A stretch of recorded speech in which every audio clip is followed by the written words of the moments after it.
Bonjour à tous, bienvenue dans ce webinaire coûts travaux DCE à partir de plans 2D.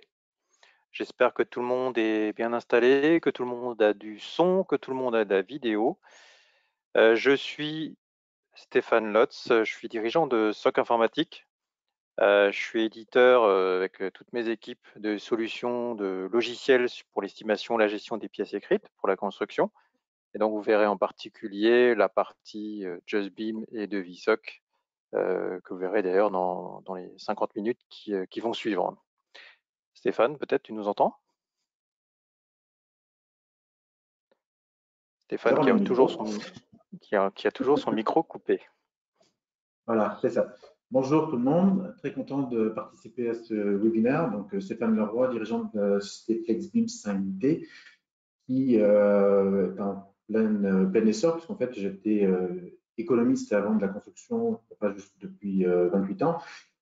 Et maintenant, j'ai la double casquette avec le métier de consultant, formateur, accompagnant sur la société que j'ai créée, FlexBeam 5D. Et donc, qui a démarré vraiment officiellement depuis cet été. Voilà. Ok, merci. Alors notre petit planning pour la durée qu'on va prendre, donc il est 11 heures, on a jusqu'à 12 heures ensemble. On va démarrer le cas d'usage, puisqu'il s'agit ici d'un cas d'usage que Stéphane a réellement fait dans la vraie vie, on va dire. Vous pourrez poser vos questions tout du long du webinaire. Vous avez sur l'outil de webinaire, vous avez des possibilités de poser des questions. Donc, on sera ravis d'y répondre. Et donc, on a à peu près jusqu'à 11h45, 11h50 de présentation. Et puis, un petit quart d'heure de questions, si vous voulez bien. Alors le projet qu'on va vous présenter, puisqu'il s'agit d'un projet réel qui a été fait dernièrement par Stéphane dans son activité d'économiste, c'est un projet qui existait déjà, donc un bâtiment que vous voyez en petite 3D là, un bâtiment de logement dont il a fallu aménager un local de 130 mètres carrés qui est au rez-de-chaussée, donc il n'est pas affecté et qui a trouvé preneur a priori et qui a dû être aménagé. Et la contrainte là-dedans, c'est que le client voulait réutiliser les entreprises déjà titulaires, donc toutes celles qui avaient travaillé l'année passée sur les marchés. Donc Stéphane a pu récupérer les marchés de travaux. Et il n'y avait pas de plan 3D pour cette partie, malgré le fait que le bâtiment a été effectivement construit en 3D. L'aménagement du local a été fait, dessiné en tout cas en 2D. Et c'est pour ça que on vous présente aujourd'hui ce sujet, c'est pour voilà, vous montrer que en dehors de ce qu'on sait faire déjà, et ce que vous avez peut-être vu dans la petite vidéo auparavant, de ce qu'il sait faire en 3D, tout ce qu'aujourd'hui Stéphane fait à partir de maquettes IFC, à partir de maquettes issues de Allplan, le métrait, le chiffrage, l'estimation qui est fait aujourd'hui en 3D. Aujourd'hui, les contraintes dans ce projet-là étaient que il n'y a pas de 3D. Donc, qu'est-ce qu'on a? On a des plans PDF. Et donc, l'architecte ne fournit pas la maquette, c'est-à-dire qu'on a une maquette peut-être tout autour, mais pas la maquette du petit projet. On va avoir les plans, on a le programme, on a les marchés existants. Et du côté de Stéphane, il y a tout un travail qui va être fait, donc qui va vous remontrer et qui va vous présenter pour donner le détail des prestations, les coûts, les quantités, etc. Aux clients avec les plans de repérage qui vont bien. Ces fameux plans, ça va être ici, vous voyez le plan d'ensemble du projet avec l'emplacement par rapport au bâtiment, le détail qui a été dessiné, qui est assez détaillé quand même. Vous avez les fonds de plan existants, le bleu qui représente les aménagements, différentes couleurs, vous avez les coupes qui serviront à Stéphane pour déterminer les hauteurs et permettront à Stéphane de comprendre finalement la totalité du projet avec de simples plans. Donc il y avait effectivement aussi d'ailleurs, c'est des trucs qu'on ne montre pas ici, il y avait les plans de façade et donc des modifications de façade vitrée qui avaient été nécessaires suite à l'aménagement. Alors, ce qu'on va vous montrer, ce qui va vous montrer assez rapidement quand même, puisqu'il ne s'agit pas d'une démo détaillée, puisqu'il y a quand même passé pas mal de temps sur le chiffrage du projet. On ne peut pas vous le traduire et vous le faire en live en 1 heure. Donc il a commencé par récupérer les marchés existants qui avaient été faits dans Devisoc. Il aurait pu les récupérer de Excel. Ça a constitué sa base de prestations pour ce projet-là.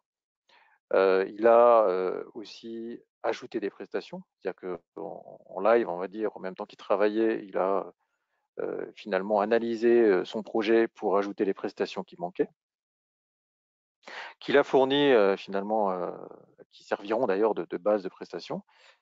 Il a déterminé des paramètres généraux du projet, donc qui vous présentera aussi, donc qui sont essentiellement des surfaces, qui sont des hauteurs, qui sont voilà, des données générales qui peuvent être utilisées un peu partout, qu'il faut paramétrer au départ, puisque ça donne une vue d'ensemble. Il a pré-positionné, pré-réglé, alors il l'a pas fait depuis rien du tout, puisqu'il s'est servi de ses projets précédents, il a récupéré des ensembles et des compositions de prestations qu'il avait déjà faites pour déterminer les contenus de pièces, les contenus de murs, les contenus par exemple, de menuiserie, de portes, etc. Donc tout ça, il l'a paramétré à partir de sa base de prestations et à partir de ce qu'il voyait sur ses plans, pour ensuite tracer. C'est-à-dire que le tracé s'est fait après coup. C'est-à-dire qu'aujourd'hui, on a le plan. Donc le tracé, ça va être quelque chose qui a été fait dans JustBeam Plan, la version 2D, on va dire, de JustBeam. Donc il a tracé des lignes, des surfaces, il a tracé des lignes avec des hauteurs, des lignes sans hauteur, des surfaces qui serviront à faire des volumes, des surfaces qui ont servi à faire de simples surfaces de revêtement de carrelage, etc.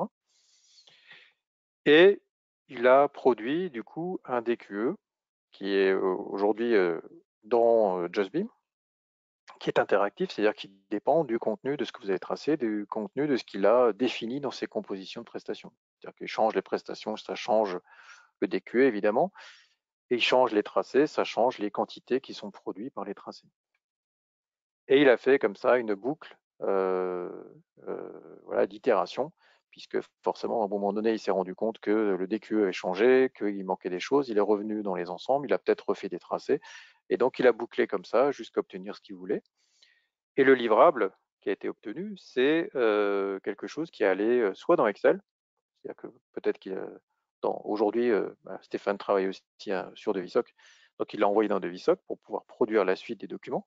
Mais s'il avait eu que Excel, il aurait pu travailler sur Excel directement et obtenir un livrable DQE de Excel. Et donc la première étape, c'était l'importation. Donc il aurait pu l'importer de format Excel, c'est-à-dire que de quelque chose que l'architecte ou le client ou l'entreprise lui aurait fourni. Il aurait pu le connecter évidemment à Devisoc, puisqu'il aurait pu récupérer ces marchés.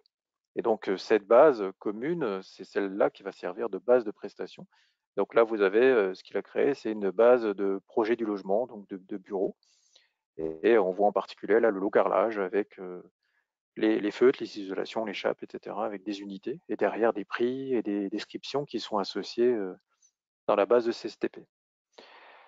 Il a pu améliorer ça puisqu'il a fait, au fur et à mesure qu'il a découvert les plans, donc tous les plans qu'il a mis ici dans l'application, il a pu les relire, voilà, comparer ce qu'il avait dans les plans avec les prestations qu'on lui fournies, et éventuellement améliorer la base de prestations, soit à partir d'Excel, encore une fois, soit à partir de Devisoc. Il a défini, c'était la deuxième ou la troisième étape des paramètres généraux. Donc ça, c'est assez simple, c'est des choses que vous utilisez aussi et que pour ceux qui utilisent des fois des outils d'estimation très rapides ou de ratio, même dans Excel ou même dans Devisoc, vous avez besoin de surface utile, d'emprise au sol, de surface de plancher, de surface de toiture, de l'enveloppe, de la surface des parkings. Enfin, imaginez plein de surfaces qui peuvent servir soit à faire des ratios, soit être réutilisées directement dans les formules de Métré des ouvrages et des compositions qui vont être créées. Donc c'est un élément important, c'est-à-dire que d'ailleurs, même si vous revenez plus tard les modifier, ça va changer tout le Métré qui va avec.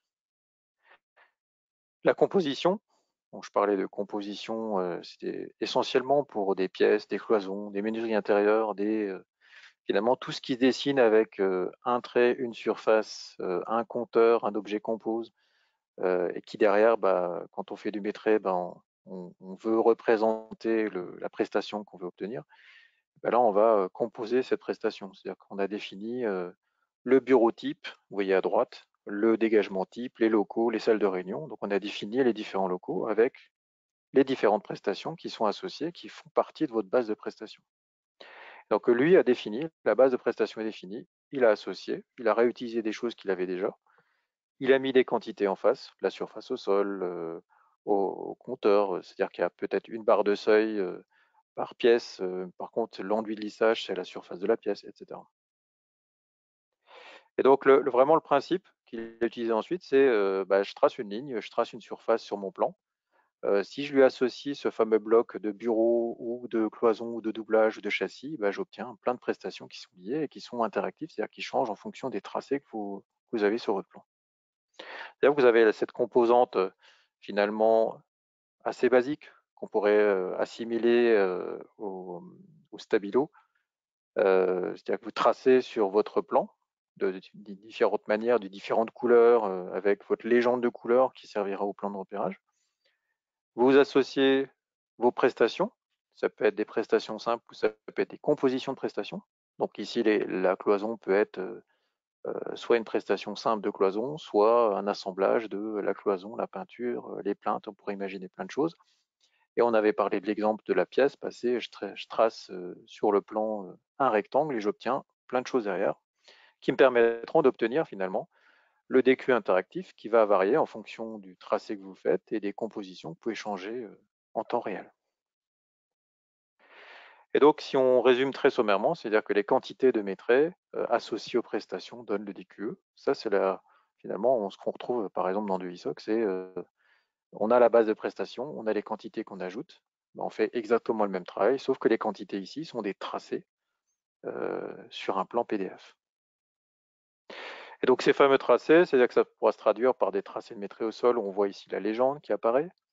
Ça pourra se traduire par des cloisons doublage, on voit la légende qui apparaît en haut à droite, donc tous les tracés qu'on a fait avec les différentes couleurs, le nommage, la quantité du métré, mais surtout au milieu, la quantité du métré associée aux prestations, c'est-à-dire qu'on a en même temps la quantité de métré et la quantité de prestations qui apparaissent en temps réel, qui est une prestation associée ou plusieurs prestations. La même chose sur le comptage, c'est-à-dire qu'il a positionné des éléments de comptage, donc déterminé le comptage des portes, des menuiseries, tout ce qui était à l'unité, et en même temps, il a déterminé les prestations associées. Ça se fait directement en même temps. Et donc là, on voit que par exemple sur les façades de placards, en tout cas sur les placards, il y a les façades et en même temps l'aménagement intérieur du placard. Tout ça à partir de la petite croix ou du petit carré ou du petit rond que vous avez positionné.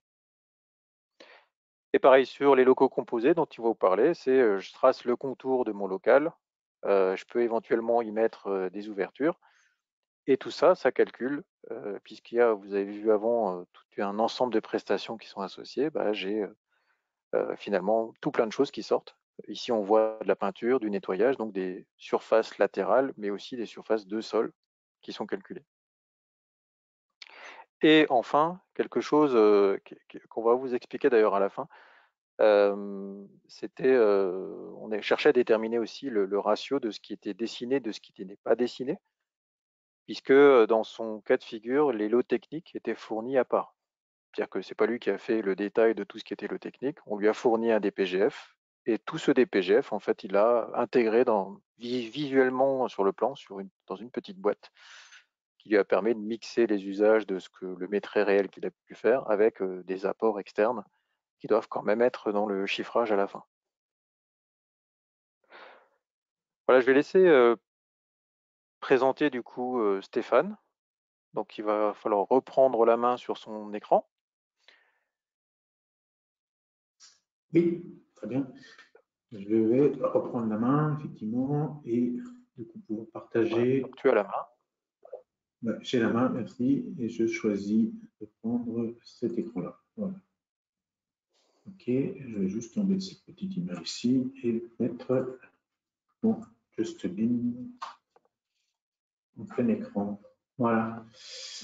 Donc, dans la continuité, donc de façon concrète, ce que vous a présenté Stéphane, donc effectivement, avant de rentrer en fait dans le dur en fait de JustBeam, il faut préparer les choses. Donc, dans mon devis SOC, qu'on vous présentait tout à l'heure, c'était que effectivement, je partais d'un document marché. Donc, en l'occurrence, j'avais sur la construction des 22 logements en fait, dans lequel ce local non affecté, qui devient affecté maintenant, existait, j'avais un allotissement imposé par le maître d'ouvrage avec des codes articles qui correspondaient exactement à ce que le client souhaitait. Il avait ses propres numéros et du coup, j'avais un certain nombre de prestations qui étaient déjà associées. Sachant qu'on est avec des marchés attribués, il me faut partir en fait avec les prix des entreprises. L'idée, c'était pas de réinventer des nouveaux matériaux. Vous voyez qu'ici, j'avais créé un lot, par exemple, cloison démontable, parce que le projet pouvait être en fait envisagé en cloison démontable, sauf que j'avais pas ce corps de métier en fait attribué, donc ça me permet de gérer éventuellement d'éventuelles variantes pour discuter avec le client. S'il se rend compte que les entreprises en fait ne jouent pas le jeu par rapport à des demandes complémentaires de prix qu'on va leur faire et que du coup on sera amené à élargir la consultation. Donc cette base de données, en fait, c'est le projet initial qui est converti et qui va me servir en fait à alimenter les différentes prestations.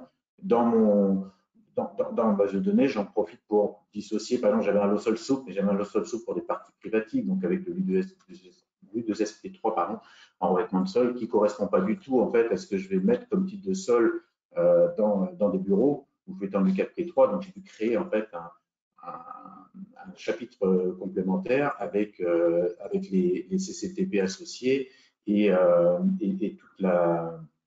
toute la suite en fait nécessaire pour mon chiffrage, à savoir mes prix qui sont déjà préparés.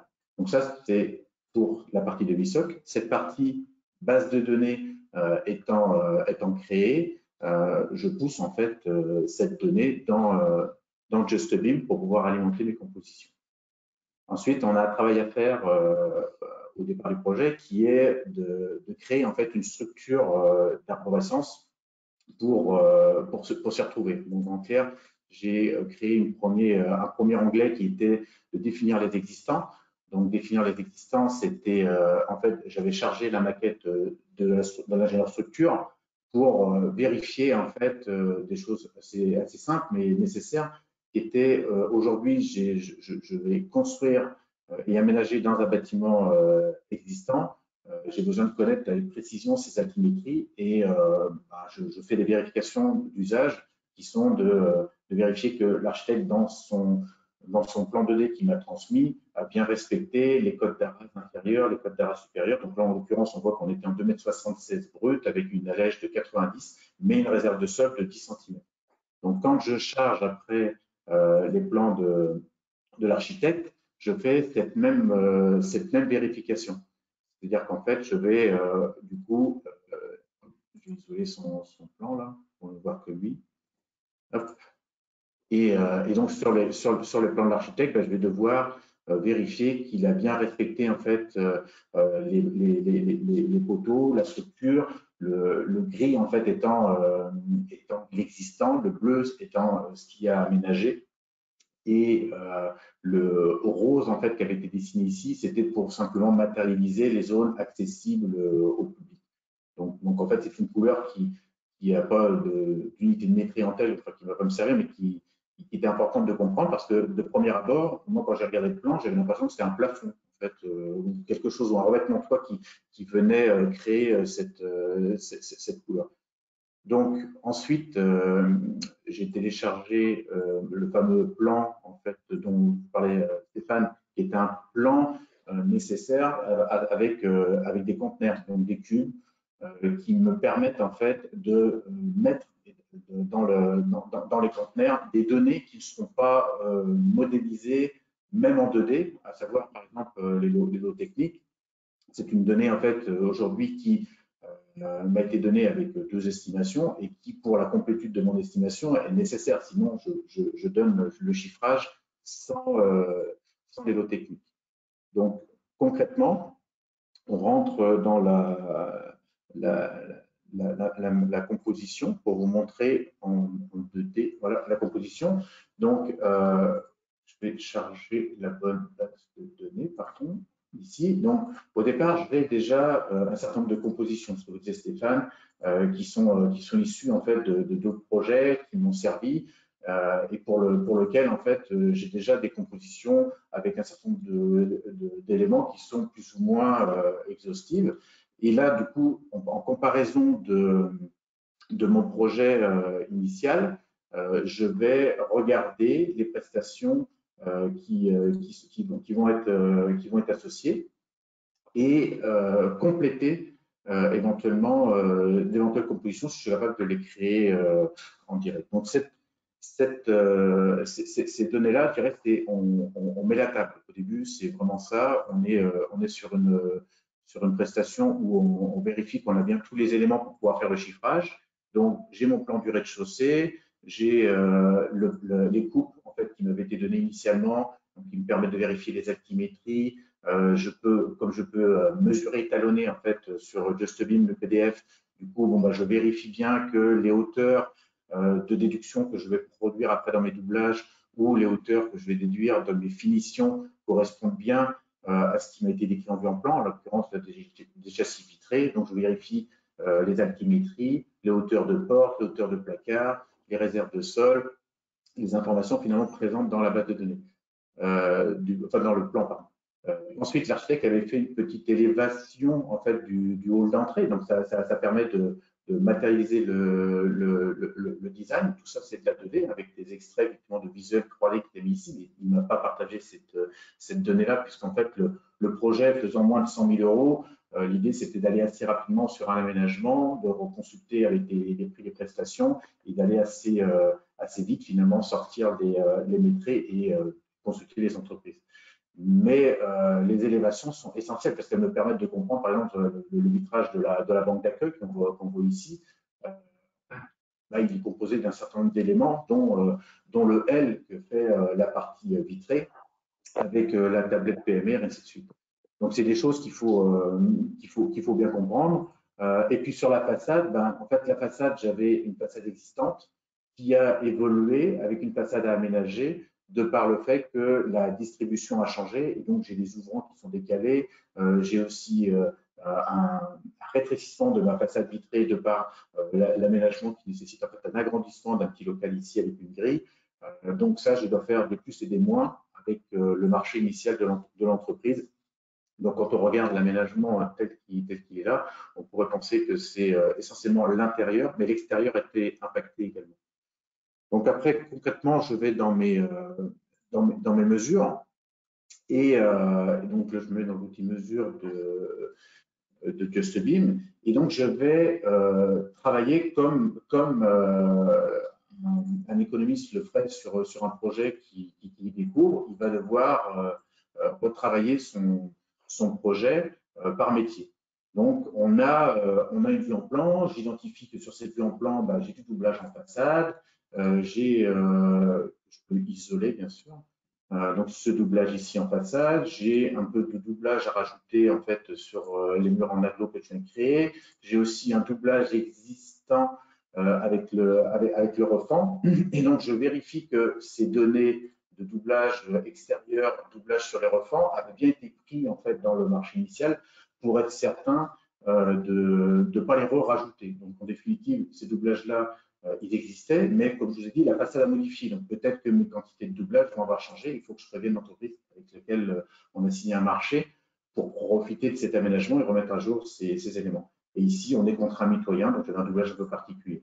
Donc, l'intérêt de la méthode, c'est en fait au-delà d'un simple trait en fait, que je peux matérialiser ici avec les outils mesure 2D qui me sont fournis. Vous voyez qu'ici, je peux convertir en fait une ligne en ouverture. Et à partir de ce moment-là, je peux lui définir une hauteur. Donc, on se rappelle tout à l'heure, j'avais un doublage qui démarrait du niveau brut, une allège de 90 et la hauteur restante 1,76 m. Donc, quand je lui dis calcule-moi les doublages, il va me faire bien sûr la déduction avec les ouvertures réelles telles qu'elles sont faites. Donc, ça vous permet en fait de générer à ce premier niveau, on va dire, des tracés qui n'ont pas d'autre intelligence que de vous donner du métré qu'on peut exporter sur Excel, certes, mais qui ne vous apporte pas grand-chose en termes de modifications futures, parce qu'il va falloir après produire des QE. Et simplement, avec cette donnée, elle est statique, si je la prends comme ça. Ce qui devient intéressant, c'est que je vais la rendre dynamique, cette donnée, en l'incluant dans des compositions. Donc, si je prends par exemple ma cloison ici des archives, qui va être une cloison qu'on fait 1 heure, j'ai la possibilité de lui associer ce qu'on appelle une composition. Donc, cette composition, elle va aller me chercher dans ma base de données un matériau bien particulier qui correspond exactement à ce que je veux mettre. Donc là, elle est relativement simple. Hein, celle-ci, c'est juste une cloison que je vais aller chercher avec son ouvrage alimentaire et je peux naviguer dans ma base de données qui correspond en fait au projet initial et choisir la cloison qui correspond. On peut la filtrer également ici pour plus d'usage.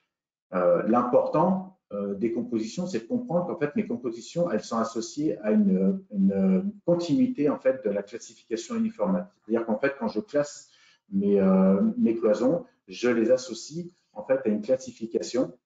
Et cette classification me permet de générer des ratios d'acier, des ratios de prix associés en fait à la classification pour le sommaire de coût. Donc, je vais vous expliquer ça tout à l'heure. C'est hyper important parce que ce qu'on fait aujourd'hui dans cette méthode 2D s'applique également en 3D sans problème. La différence, c'est au lieu d'avoir été obligé de modéliser 100% du métré, là, je me serais appuyé sur des données modélisées. C'est pour la parenthèse. Après, ce qu'on vous montrait également dans des prestations qui sont difficilement modélisables, même en 3D, souvent on pose la question de la crédence. Bon, là, avec un simple clic, je peux identifier des endroits où j'ai mis de la faïence avec des hauteurs 1,50 m, des hauteurs 0,50 m. Dans le lot menuiserie intérieure, puisque je vous disais que j'avais travaillé par métier, du coup, je vais aller dans le lot menuiserie intérieure ici.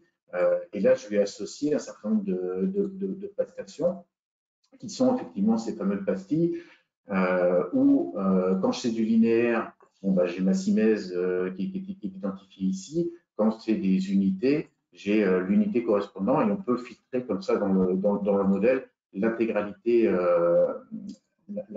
des objets. À chaque fois, on associe ça à une composition. Vous voyez qu'ici, sa composition, elle est un peu plus complète, dans le sens où j'ai une menuiserie intérieure, certes, mais j'ai aussi une pose de huisserie, puis j'ai la peinture de cette porte, qui pourrait être… En fait, j'ai la peinture de l'huisserie de cette porte, parce que comme la porte était stratifiée, c'était que l'huisserie métallique. Et ça va bien sûr aller me chercher dans ma base de données les métrés correspondants. Donc, en créant une unité, j'affecte 3 corps de métier. J'affecte mon menuisier, la plâtrerie et la peinture. Et on élimine le risque d'oublier des objets comme la pose de l'huisserie qui serait en fait au lot plâtrier alors qu'on est en train de parler de la menuiserie et donc aller au-delà de simplement traiter les finitions. Donc, je n'irai pas tellement plus loin en fait aujourd'hui pour vous présenter les différents usages. Simplement, les fonctions qu'on peut aller chercher, c'est toutes les fonctions en lien avec, je vais aller appliquer, ouvrir le plan associé. En fait, quand vous avez chargé dans votre projet les différents plans, j'ai fait un plan des sols et un plan des plafonds. Et donc, les métrés qui sont associés sont associés en fait à ce fameux plan PDF. Donc, en choisissant en fait un métré, si je ne me rappelle plus sur quel PDF je l'ai fait, clic droit, ouvrir le plan associé, il m'ouvre le plan associé et je retrouve facilement ma donnée. Ici, j'ai dû faire un plan spécifique parce que si j'avais fait le plan du plafond dans mes pièces comme c'était initialement prévu, j'aurais eu de la misère à séparer le plafond BA13 du plafond démontable que j'ai par exemple dans mon hall d'entrée ou dans les bureaux, de dissocier la surface correspondant à mes bureaux en DAL 600-600 versus des éléments en placo qui sont des éléments de DAL fixe que je vais avoir à traiter avec un BA13 et une finition en fait de peinture. Donc l'avantage de créer en fait un plan de plafond, c'est que je peux jouer pour faire afficher que les joues, faire afficher que les points singuliers ou les différentes prestations locales par locales. À la différence de l'objet pièce, où je me suis servi en fait ici de l'outil, donc pareil, j'isole et je montre le plan associé. Les sols, vous voyez, j'ai un sol PVC, j'ai pas de patchwork de sol à l'intérieur des pièces, donc ça ne nécessitait pas pour moi que j'applique en fait des compositions uniques à chaque fois sur ces pièces. Là, pour le coup, je me suis servi des contours dont parlait tout à l'heure Stéphane, où je dis, bon, alors regroupe-moi tout ce qui correspond en fait au bureau et à l'intérieur de ces bureaux, crée-moi la composition qui va faire parler différents corps de métier. Donc, en l'occurrence, les sols, les fameux sols PVC que j'avais ici avec les formules associées, et puis j'en ai profité pour traiter les parois verticales. Mais je n'ai pas traité les plaintes aussi que j'ai rajoutées, et puis le nettoyage. Mais je n'ai pas traité à l'intérieur de cette composition les plafonds, puisque les plafonds, je vous avais dit, j'ai deux surfaces que je ne peux pas en packager dans cette donnée-là, sinon je vais avoir trop de plafonds 600-600 et pas assez, et je n'aurais pas parlé forcément des métrés, des dalles fixes, sauf à avoir mis des quantités forfaitaires, et du coup je perds la notion de dynamique que je veux mettre en avant. Donc ça, tout ça, ça me permet de générer en fait des rapports où j'obtiens automatiquement en fait par rapport aux données filtrées le prix par composition, par métier, avec ici donc l'allotissement des objets essentiellement modélisés. Qui me permet en fait de naviguer à travers ce modèle pour retrouver en fait tous les articles, toutes les compositions qui sont associées et de les compléter, ce qu'on disait ici, par rapport à la plomberie, où là j'ai fait un report finalement des lots techniques, à savoir ici je crée une fonction, enfin une composition pardon, qui va chercher un report de prix qui m'a été donné par l'ingénieur fluide, et donc j'ai aucun modèle en fait raccroché à ça, c'est-à-dire que dans son électricité, il a mis des plafonniers dans les bureaux, il a mis des prises, mais il n'a pas été les modéliser et donc les compter. Sur les plans architectes, elles ne figureront pas. Le CVC, c'est pareil. Donc, tout ça sont issus des plans des lots techniques. Mais par contre, moi, j'ai besoin d'avoir la synthèse globale de combien va coûter cet aménagement-là au global. Et donc, en réintégrant ces prix, je peux du coup les afficher. Et pour ce faire, du coup, j'ai créé en fait ces ouvrages sur le fameux plan avec les petits carrés dont on parlait tout à l'heure. L'avantage en fait. Et juste Stéphane, une question. Ces fameux forfaits, tu les as ajoutés où dans la bibliothèque démarrage? Oui, Ouais. en fait, en fait, c'est ça, ils sont rentrés dans la bibliothèque, c'est-à-dire que dans ma liste de lots initiale, je le remonte ici, dans ma liste de lots initiale, j'avais un lot plomberie, j'avais un lot électricité.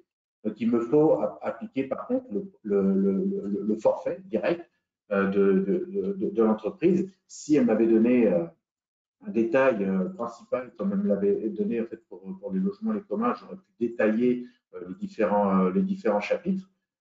Et qu'ici, par exemple, des fois en électricité, j'ai l'entreprise joue le jeu et donc elle va me donner le prix d'une alimentation d'un T2, le prix de l'appareillage d'un T3, enfin ainsi de suite. Donc on peut alimenter des sous-chapitres également dans les lots techniques. Là, le but étant en fait aujourd'hui de réintégrer en fait ces prix pour avoir un visuel global. Si j'avais eu un plan d'électricité ou un plan CVC, ben, j'aurais pu raccrocher du coup des objets par rapport à ça. Voilà. Donc là, mais ce que je fais aujourd'hui, moi, avec le corps d'état secondaire, on peut le faire également avec les lots techniques sans problème. Il peut compter ses plafonniers, il peut compter ses prises, il peut créer ses unités, mais c'est son métier à lui, c'est à lui de faire parler cette donnée-là. L'économiste, il fait la synthèse en fait du budget global et ramène en fait à son client l'incidence en plus-value des modifications en lien avec le projet. Donc, sur la possibilité après des exports, c'est directement depuis JustBeam, l'export vers Devisoc qu'on faisait ou vers Excel. Donc, quand on fait un export directement de la donnée, on choisit en fait la base de données. Alors, ça part ici. On choisit la base de données en fait d'export et la Bible en fait qui nous aura servi de référence, donc la Bible de ce projet, pour que le match se crée. Donc, si je reviens en fait à mon Devisoc, en fait, pour l'avoir préparé pour un petit peu en avance, le rendu de mon webinaire. Donc, j'obtiens l'allotissement exhaustif en fait du projet initial avec les quantités qui sont poussées dans le modèle, mais ne sont poussées que les quantités dont j'ai besoin. Donc, en définitive, je retrouve dans le mode DQE, je retrouve mes estimations. Je vais se mettre le DQE ici. Je retrouve mes estimations par corps de métier qui correspondent exactement au projet. C'est-à-dire que là, j'avais une diminution de mes doublages de faire les modifications qui ont été apportées. La plâtrerie, le lot plâtrerie, on proprement parler du projet, c'est la création en fait de mes cloisons.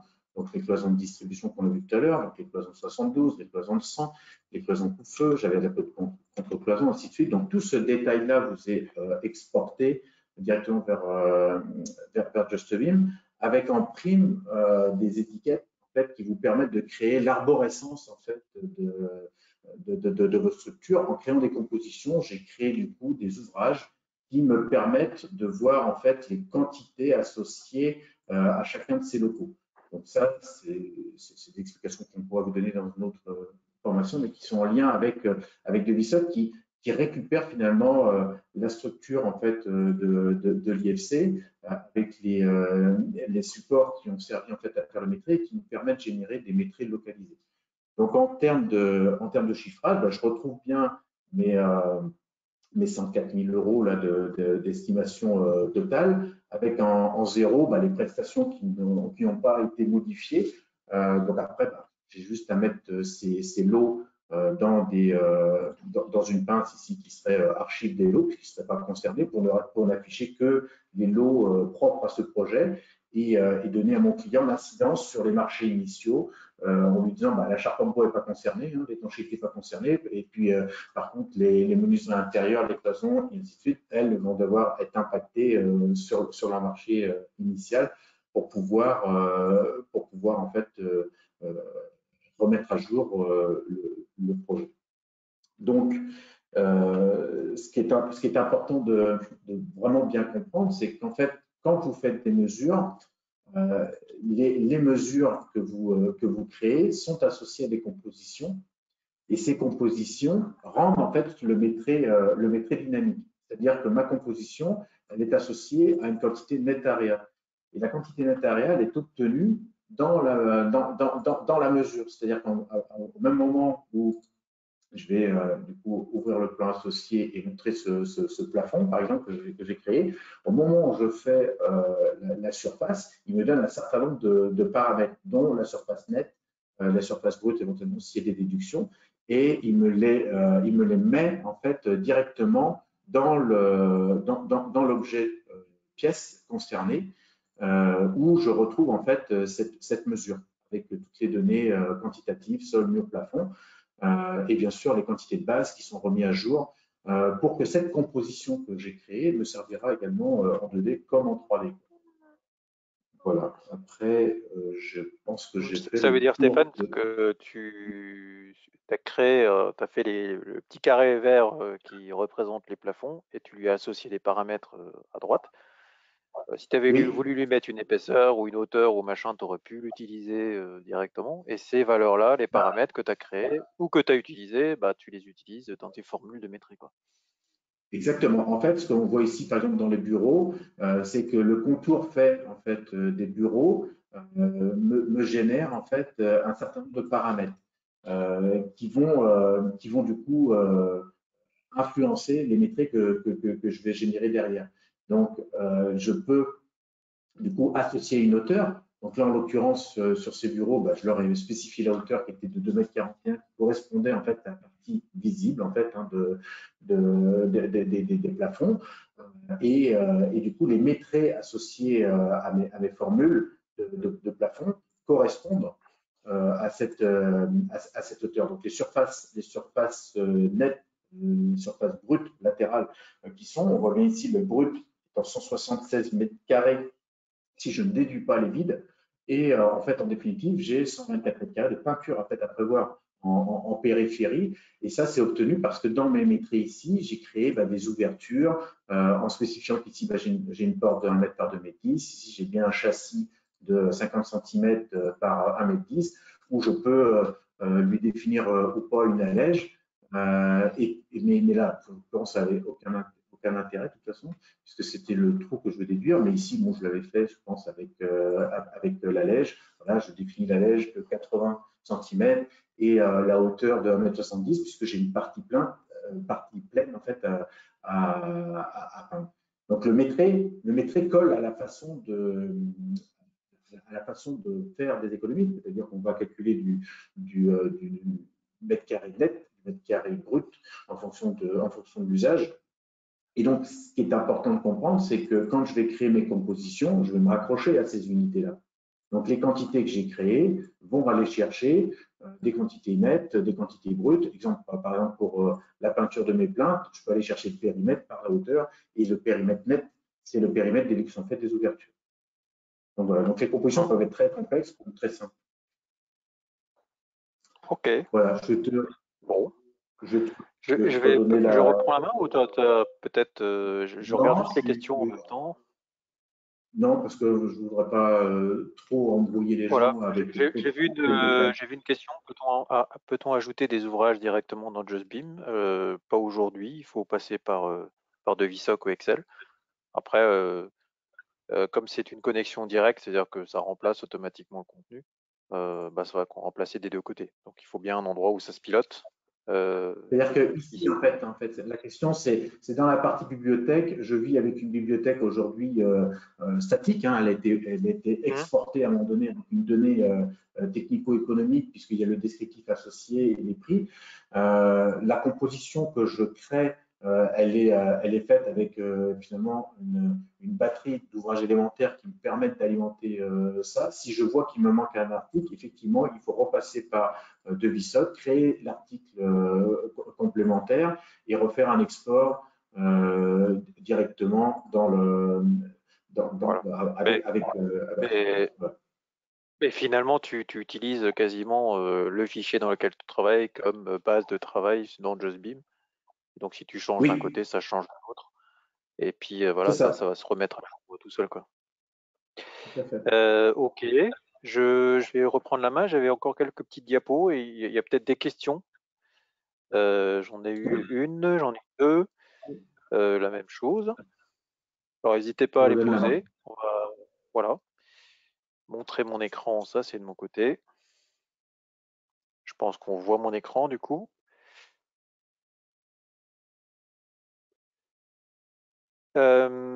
Donc ce que vous a montré, j'espère que vous m'entendez tous.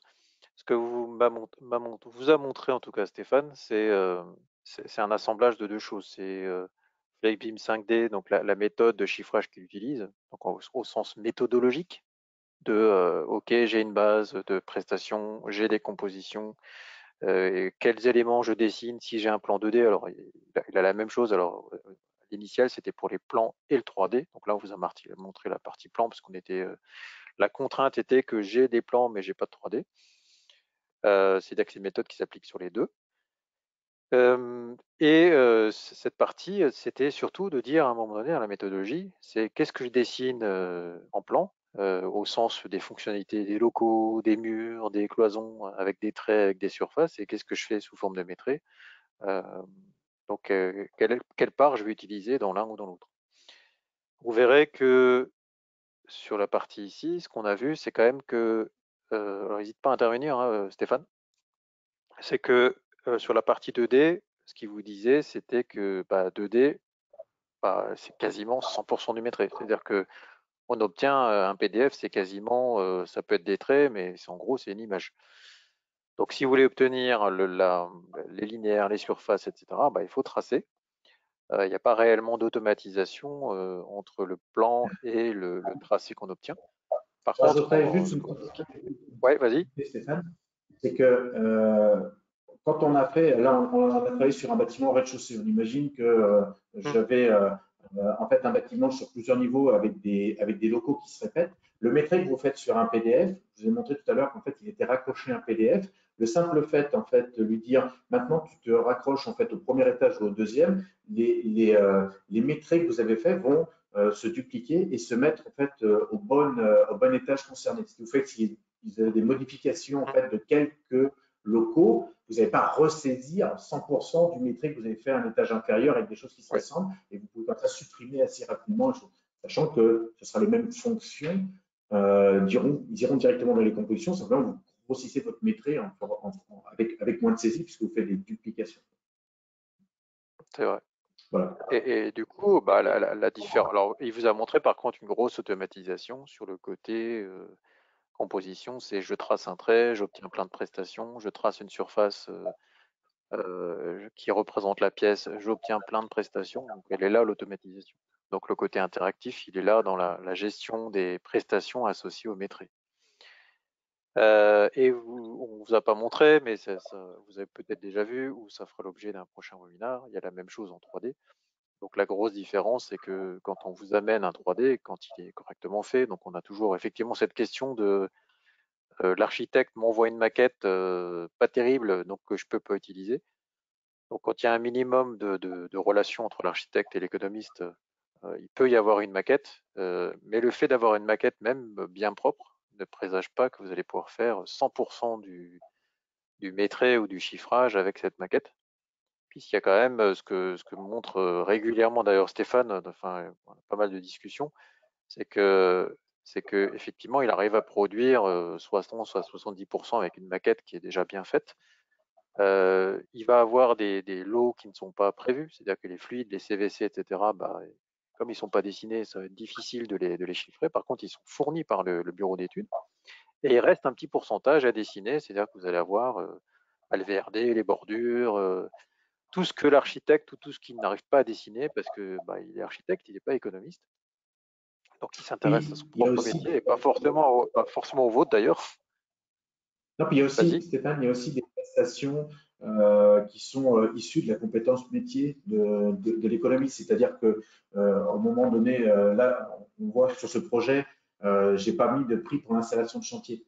Parce qu'en fait, l'aménagement du rez-de-chaussée se fait dans la continuité d'un chantier qui est en cours. Mais si j'ai une installation de chantier à prévoir sur une prestation comme ça, j'ai plus de gros œuvres. Ça va être le lot, peut-être plâtrerie qui va récupérer en fait les contraintes en lien avec la station de chantier. Donc, c'est un élément forfaitaire où on peut détailler en rajoutant un certain nombre de prestations de bungalows, de cantonnement et autres. Et ce que je veux dire, c'est que le prix qu'on obtient en fait de ce forfait ne se modélise pas ou n'a pas vraiment grand intérêt à être modélisé pour un aménagement comme ça. Et on doit l'impacter lui aussi dans un cube conteneur qui va être, par exemple, des contingences. On va dire que ces frais-là sont des frais annexes nécessaires au projet, mais qui ne peuvent pas être représentés. Et pourtant, je vais bien devoir consulter une entreprise pour lui dire qu'est-ce que me coûte l'installation de chantier, qu'est-ce que me coûte la gestion des déchets, qu'est-ce que me coûte finalement une contrainte complémentaire qui sera imposée par le client et qu'il faut que j'annexe. Donc, on crée dans la base de données en fait ces prestations qui vont être chiffrées par l'entreprise. Et pour qu'on ait une visibilité complète du prix, ce forfait est intégré dans ces fameux cubes qui nous permettent en fait de concaténer l'ensemble, d'avoir les éléments de données qui sont rajoutés, donc des réseaux enterrés, des prestations, des descentes EP, des dauphins, des choses qui n'auraient pas été forcément matérialisées, des solins, ainsi de suite. Par contre, on va aussi avoir ces forfaits et d'où l'importance de vous montrer ce chiffrage qui est que aujourd'hui, quand j'obtiens la maquette architecturale, la maquette de l'ingénierie-structure, la maquette, quand je parle d'ingénierie-structure, ça peut être charpente béton, charpente métallique, ça peut être structure béton armé proprement parler, même la maquette VRD, quand je concatène l'ensemble, je n'obtiens que 60-70% des objets sur lesquels je peux m'accrocher pour faire mon métré par rapport au livrable définitif, incluant bien sûr les lots techniques. Donc, ce qu'il faut bien comprendre, c'est qu'on ne sait pas aujourd'hui chiffrer 100%, sauf à avoir 100% des objets modélisés. Puis là, ça veut dire qu'il faut chiffrer toute l'installation de chantier, il faut chiffrer des prestations, des honoraires d'exé, il faut les avoir intégrés aussi dans un poste particulier. Donc, faut quand même pas oublier qu'en fait, une maquette 3D ne vous fournira pas des objets sur lesquels vous pouvez raccrocher un prix. D'où l'intérêt de ces compositions qui vous permettent, à l'intérieur de ces compositions, d'intégrer des forfaits ou d'intégrer des prestations qui ne sont pas modélisées ou modélisables. Voilà. Et donc, vous avez fait un petit exercice. Alors, cliquez au bon endroit. Hop. Un petit constat. Donc ça, c'est sur la réalité de ce qui s'est passé sur ce projet-là. Donc c'est un projet, c'est bien ça, 90 KE, c'était 115 mètres carrés. Donc à droite, c'est le travail qu'a fait Stéphane. Donc il avait que des plans PDF. Et donc ce que tu me disais, bah, tu as mis en tout, tout compris, on va dire, 2 jours de DCE. Donc avec un équilibre, si j'ai bien compris, un équilibre assez, voilà, assez équitable en tout cas sur la partie maîtrisée et livrable. Donc en gros, un jour, un jour. Avec un livrable, on t'a livré des plans, on t'a livré des marchés. Toi, tu as livré dans l'autre sens des plans de repérage, tu as livré le décul, CSTP, enfin toute la panoplie qu'on t'avait demandé. Ça veut dire que ici, c'était 2 jours et je ne sais pas si tu l'as fait en réel ou si tu l'as estimé. Tu aurais pu faire le même exercice. Ouais, Voilà, je suis ouais. sur d'autres projets. Ouais. Tu aurais pu faire l'expérience avec la maquette 3D si on t'avait donné une maquette 3D. Donc on retrouve Oui. là les ratios, les 60 et 40%. C'est-à-dire qu'il y a, Hein. voilà. Et donc ce qui est intéressant de comparer quand même, c'est-à-dire que on voit bien que la durée est un peu plus faible. Alors c'est pas forcément sur la partie livrable qu'on va gagner du temps en termes de DQ, CSTP, DBGF, parce que là c'est quelque chose qui n'est pas forcément strictement lié à la maquette, mais c'est surtout sur la partie maîtrise, c'est-à-dire que c'est là qu'on voit la plus grosse diminution, parce que forcément on ne fait pas 100% des maîtrises, on va faire que une fraction des maîtrises puisqu'on fournit une maquette avec du Ouais, compris. Donc la question c'est est-ce qu'on vous fournit la bonne maquette, donc avec des gains potentiels à la clé sur le travail des maîtrises, puisqu'on fait beaucoup moins de maîtrises parce qu'on nous donne les quantités. Et si on n'a pas de maquette, bah, voilà, après, vu les contraintes des fois des projets, bah, on passe plus de temps, mais on peut quand même le faire, sachant que même sur une maquette 3D, bah, vous allez quand même faire un peu de 2D, puisqu'il y a beaucoup de choses qui ne sont pas ni modélisables, ni modélisées, et que vous aurez quand même besoin de faire apparaître sur votre projet. Et donc, ce qui est important de comprendre, et c'est ce qu'a essayé de vous dire aussi Stéphane à ce moment-là, c'est que le côté PDF permet de contourner des fois les manques des projets, permet, si on n'a que des plans, de faire tout en plan et d'obtenir les métriques qu'on veut. Et si vous avez une 3D, bah, il y a juste le ratio qui change, c'est-à-dire que plus le projet est important, bah, plus le gain de temps de maîtrise est important, puisque forcément, quand le projet est important, plus on vous donne de maîtrise incorporés dans le 3D. Donc vous ne serez pas obligé de refaire, de recopier étage par étage, de gérer, etc. Oui, je sais pas, je crois que tu avais un projet en cours là tu me parlais d'un projet de 210 logements. 210 Ça logements, c'était oui. ouais, c'était en plan ou en 3D du coup? Là, c'est en 3D. J'ai reçu, en fait, j'ai reçu des 2D, mais on a géré en interne en fait les modélisations 3D. Comme c'est une phase esquisse APS, j'ai demandé en fait à la personne en charge en fait de la modélisation de me modéliser l'ensemble en fait des bâtiments et des sous-sols avec un log 200, c'est-à-dire avec un niveau assez soft où je veux simplement connaître les prestations du projet, le squelette du bâtiment, les murs, les dalles, les surfaces en fait sur lesquelles je vais pouvoir m'accrocher. Donc, on a modélisé les 200 logements en 3 jours. En 3 jours, c'est des 3 grosses journées, là, peut-être de 12 heures, hein, parce qu'on avait un temps très très limité. Et derrière, la création des compositions a été générée en une journée, une grosse journée aussi. Et on était capable en une semaine en fait de chiffrer les 210 logements avec un jeu de composition, puisque par exemple les appartements n'étaient pas modélisés en 3D, puis on n'avait pas le temps de les modéliser non plus en 3D. Donc, je me suis servi des appartements pour créer à l'intérieur des appartements des compositions de métiers dans lesquelles j'ai intégré des quantités dynamiques qui vivaient en fonction de l'agrandissement ou pas des appartements, et avec surtout des prestations qui collaient au programme qui m'était donné. Donc, quand je traitais en fait dans les 210 logements, j'ai 135 logements qui sont en fait une maison de retraite et 75 qui sont de l'accession. Donc j'ai des prestations à l'intérieur de ces logements par rapport avec les logements. Donc je devais faire le distinguo entre les deux et après créer la moulinette. Mais l'intérêt, c'est qu'avec avec la méthode, je me suis raccroché à ma base de données générique, la BFM, qui est une base de données tout corps d'État, qui me permet de chiffrer un peu tout et n'importe quoi de façon générique. Donc de dire, je fais une cloison à plaque de plate sur ossature sans y spécifier que c'est une 100 mm ou 70 mm avec un prix qui me permet en fait de passer un petit peu l'épreuve des balles. Je n'ai pas de problème après pour donner la totalité de mon estimation. Aujourd'hui, à ce stade-là, l'architecte a pris le temps de me dire que certaines prestations de sol PVC étaient plus ou moins luxueuses. Donc, il nous faut faire une première approche.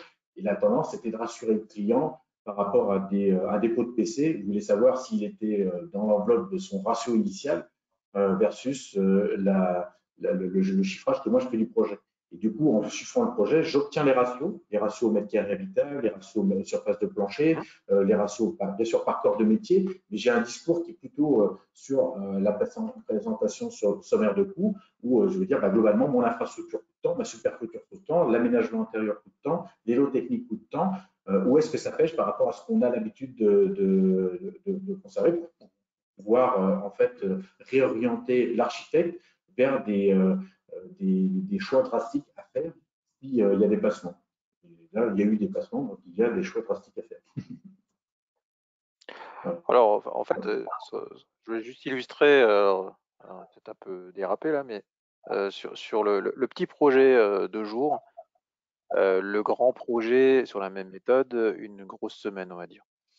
Et en fait, ce qui vous a surtout montré, c'est que effectivement, en fonction de ce qu'on a comme info, surtout quand c'est une maquette, c'est quand on a pour déterminer 100% du prix, et c'est ce que vous a dit, il y a une bonne partie qui est issue des quantités de maquettes, il y a des apports externes, et il y a une petite partie quand même qu'on fait en maîtrise 2D parce que on n'a rien et on a quand même besoin de le dessiner. On est arrivé au bout, Stéphane, de ce webinaire, il est 59. Je ne sais pas si quelqu'un d'autre, on a encore une autre question que j'ai répondu en direct. Je ne sais pas si quelqu'un d'autre a d'autres questions. Alors on est ouvert, vous avez nos coordonnées. Si besoin, on vous les retransmettra dans les mails de remerciements qui suivra. De côté de Stéphane, pour vous expliquer comment lui il travaille et comment vous pouvez vous aussi appliquer la même méthode. Puisque vous a parlé d'ailleurs d'une bibliothèque BFM, c'est en fait sa base un peu générique qui sert aux estimations, sur laquelle il peut dire on ne peut jamais me prendre en défaut, je trouverai toujours quelque chose à appliquer. Donc ça permet d'aller beaucoup plus vite au démarrage. Et de notre côté SOC, si vous avez des questions sur la partie plan, la partie en 3D de VSOC, les bibliothèques qui peuvent être livrées avec, etc. En tout cas, je vous remercie pour le temps que vous avez consacré à nous écouter. Et puis, je vous dis à bientôt peut-être. Et puis, bon week-end, puisque c'est demain le 11 novembre, pour ceux qui avaient envie de travailler. Voilà. Donc, Au revoir. Merci. Merci à tous. Au revoir.